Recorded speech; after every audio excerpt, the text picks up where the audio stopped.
بسم اللہ الرحمن الرحیم۔ کتاب اللہ اور سنت رسول اللہ کے اوپر عمل کرنے کے تعلق سے ان احادیث مبارکہ کا درس ہو رہا تھا۔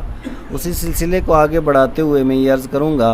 ام المومنین حضرت سیدتنا عائشہ صدیقہ عتیقہ رضی اللہ تعالیٰ عنہ یہ حدیث کی راویہ ہیں۔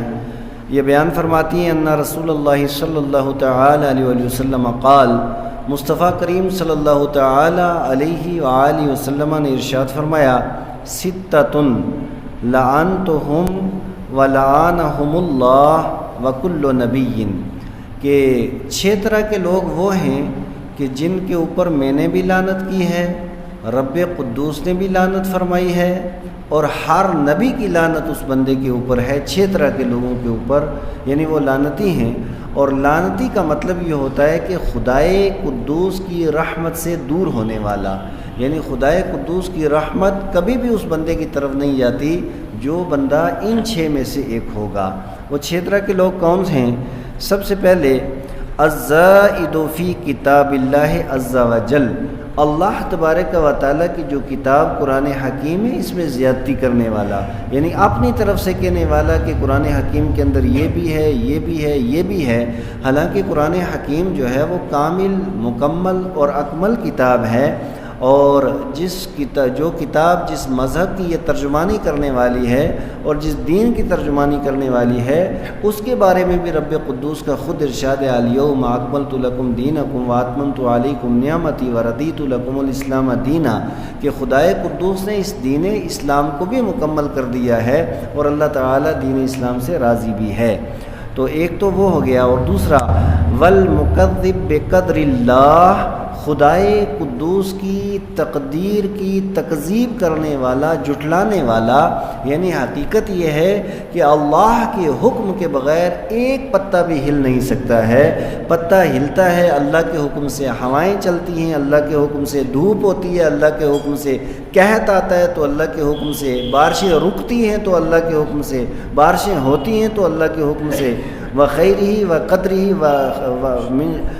خیرہ و شرہ من اللہ تعالیٰ، خیر و شر جو کچھ بھی ہے یہ من جانب اللہ ہے، اللہ تعالیٰ کی طرف سے ہے۔ اور خدائے قدوس کی تقدیر کو جھٹلانے والا نہیں، جی تقدیر تو کوئی چیز ہی نہیں، سب نیچر کی وجہ سے ہوتا ہے، بس نیچر ہی سب کچھ ہے۔ تو اس طرح نیچری بھی ایک طبقہ ہے جو تقدیر کا دشمن بھی ہے اور مخالف بھی ہے اور تقدیر کا مکذب بھی ہے، اور جو تقدیر کو جھٹلانے والا ہو اس کے اوپر اللہ کی بھی لعنت، نبی مکرم کی بھی لعنت، اور سارے انبیاء کرام علیہم الصلوۃ والسلام کی لعنت ہے ایسے بندے کے اوپر۔ 2 ہو گئے، اور تیسرا ہے والمتسلط علی امتی بالجبروت، اور تیسرا وہ شخص ہے کہ جو نبی پاک علیہ الصلوۃ والسلام کی امت کے اوپر مسلط ہو اور ظلم و ستم کے پہاڑ ڈال دے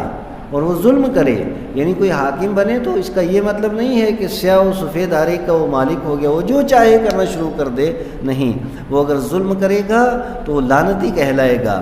اور یہاں تک کہ من لیذل من اعز اللہ، تاکہ وہ اس بندے کو ذلیل کرے جس کو اللہ نے عزت دی ہے، اور ایک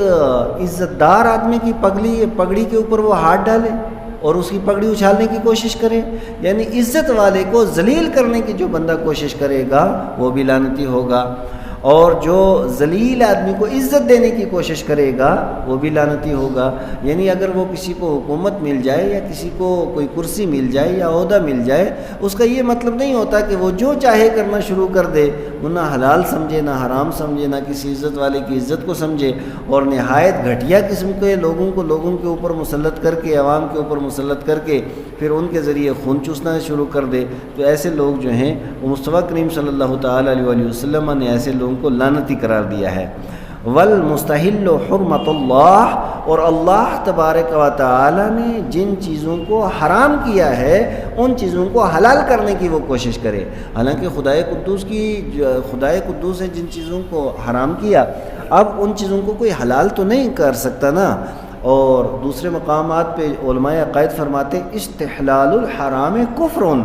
جو حرام اللہ تعالیٰ نے اور اللہ کے نبی نے جن چیزوں کو حرام کیا ہے ان کو جو حلال جاننے کی کوشش کرے گا، حلال سمجھے گا، پھر وہ آدمی دائرہ اسلام سے خارج بھی ہو جاتا ہے۔ جیسے بہت سی چیزیں حرام ہیں، شراب پینا اللہ اور اس کے رسول نے حرام کیا ہے، اب کوئی آدمی اگر اس کو حلال کرنے کی کوشش کرے تو وہ دائرہ اسلام سے بھی باہر ہے اور لعنتی بھی ہے۔ جوئے کو اللہ اور اس کے نبی نے حرام کیا ہے، اب دنیا کی کوئی طاقت اسے حلال نہیں کر سکتی۔ اسی طریقے سے حضرت عبداللہ ابن عباس رضی اللہ تعالیٰ عنہ اس حدیث پاک کے راوی مشکات المصابیح کتاب التصاویر کے اندر یہ حدیث موجود ہے، ان اللہ حرم الخمر والمیسر والکوبا، کہ اللہ تبارک و تعالیٰ نے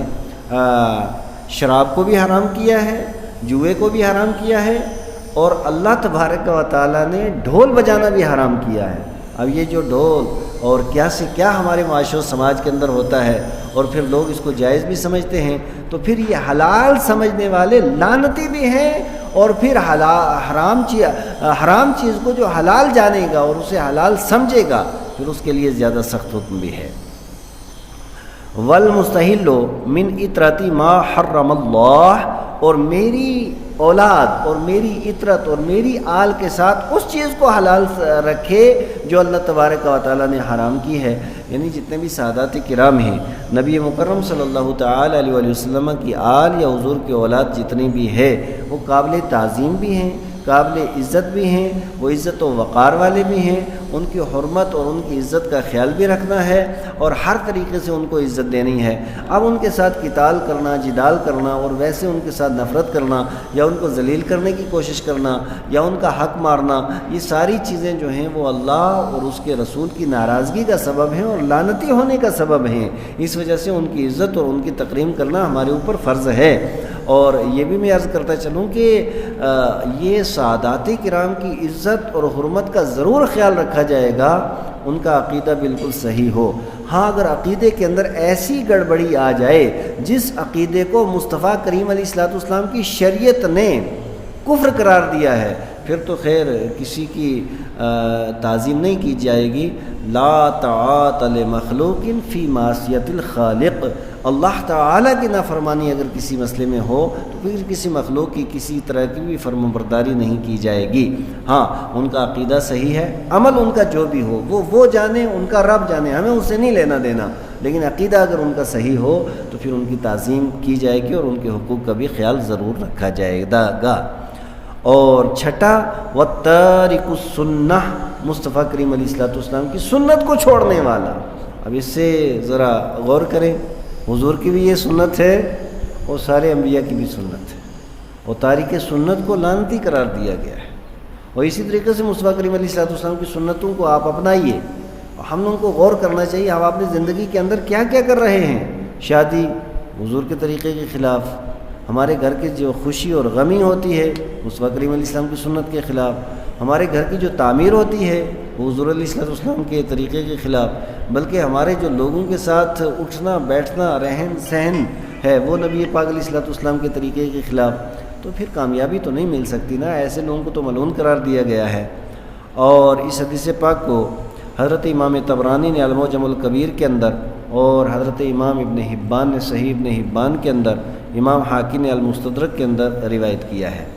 اس سلسلہ درس کی جو اہم حدیث ہے، حضرت امیر معاویہ رضی اللہ تعالیٰ عنہ اس حدیث پاک کے راوی ہیں، یہ بیان کرتے ہیں قام فینا رسول اللہ صلی اللہ تعالی علیہ وآلہ وسلم فقال، مصطفیٰ کریم صلی اللہ تعالی علیہ وآلہ وسلم صحابہ کے مجمع میں کھڑے ہوئے، اور کھڑے ہونے کے بعد آقا کریم علیہ الصلوۃ والسلام نے ارشاد فرمایا، طویل خطبہ ہے، اور یہ جو حدیث پاک ہے یہ امام احمد بن حنبل نے بھی اسے روایت کیا مسند کے اندر، اور یہ ابو داؤد کے اندر بھی ہے، جامع ترمذی کے اندر بھی ہے، اور اس کے علاوہ بہت سی کتب کے اندر یہ حدیث پاک ہے، الفاظ مختلف ہیں لیکن مفہوم ایک ہی ہے۔ آقا نے ارشاد فرمایا، الا لوگو خبردار ہو جاؤ، ان من کان قبلکم من اہل الکتاب افترقوا علی 72 ملہ، کہ جو پہلے کتابی تھے یعنی یہود اور نصارہ، ان میں 72 فرقے ہوئے ہیں۔ اب ان میں جب 72 فرقے ہوئے ہیں، وَإِنَّ هَذِهِ الْأُمَّةَ سَتُفَرَّقُ عَلَى 73، اور پھر آقا کریم علیہ السلام نے ارشاد فرمایا، عن قریب اس امت کے 73 فرقے ہو جائیں گے۔ اب 73 فرقے ہو جائیں گے، ان کا انجام کیا ہو جائے گا؟ تو آقا فرماتے سناتان و سبعون فی النار، ان میں سے 72 جہنم کے اندر جائیں گے، وواحدۃ فی الجنہ، اور ایک جنتی ہوگا۔ 72 جہنمی ہوں گے اور ایک جنتی ہوگا۔ اب وہ جنتی کون ہے؟ تو اس حدیث پاک کے جو الفاظ ہیں وہی الجمعہ،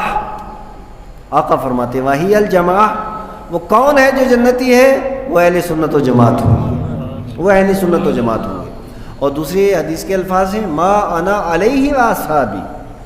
ما انا علیہ، جس پہ میں ہوں، میرے صحابہ ہیں، اس میں جس پہ میں اور میرے صحابہ۔ اب حضور جس طریقے پہ اور حضور کے طریقے کو اپنانے والے کو اہل سنہ کہتے ہیں، اور اس حدیث میں وحی الجماع، دونوں کو ملانے کے بعد یہ نتیجہ نکلتا ہے کہ جنت کے اندر صرف ایک طبقہ جائے گا جس کا نام اہل سنہ والجماع ہے،